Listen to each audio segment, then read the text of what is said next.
बच्चों आइए आज हम समझते हैं स्प्रेड ऑफ कैंसर, कि कैंसर कैसे हमारी बॉडी में फैलता है।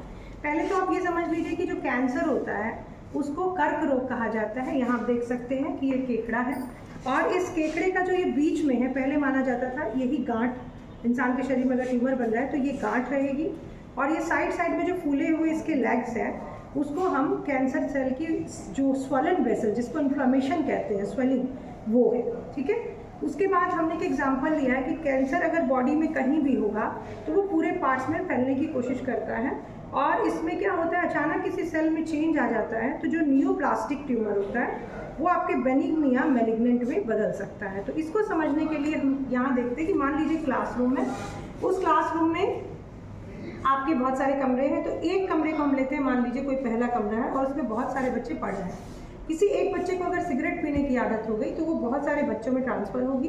तो मान लीजिए ये हमारा लंग्स है, पहला कमरा, दूसरा हमारा डाइजेस्टिव सिस्टम है। तो ये जो आदत है बच्चों की वो अगले बच्चों में भी जाएगी, इस तरह से अगली क्लास में, फिर अगली क्लास में, यानी इस ऑर्गन में, फिर इस ऑर्गन में, और ऐसे करते करते पूरी बॉडी में, यानी कि पूरे स्कूल में आपकी वो सिगरेट पीने की आदत फैल जाएगी, यानी कि जो आपका कैंसर है वो पूरे सेल में, पूरे बॉडी में फैल जाएगा।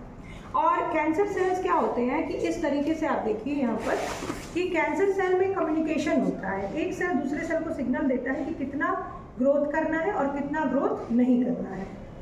इसे कहते हैं प्रोग्राम्ड सेल डेथ या आपका रेगुलेटरी सिस्टम, जिसमें P53 जीन और ट्यूमर सप्रेसर जीन काम करते हैं। जब इनकी संख्या घट जाती है, ट्यूमर सप्रेसर जीन की, और P53 बढ़ जाता है तो आपको कैंसर होता है, जिसमें एक सेल दूसरे से कांटेक्ट तोड़ देता है, जिसे कांटेक्ट इनहिबिशन कहते हैं, और उसको ये पता नहीं चलता है कि हमें कितना डिवाइड होना है, तो अनकंट्रोल्ड स्थिति आती है और एक सेल दूसरे सेल को इसी तरह से कैंसर की चपेट में लेते हैं। आप देख सकते हैं बच्चों, यहाँ कैंसर जो है वो इस तरीके से दिखता है। इस डायग्राम से आपको ये समझ में आ गया होगा कि कैंसर के सेल्स कैसे एक जगह से दूसरी जगह फैलता है। ठीक है, थैंक यू।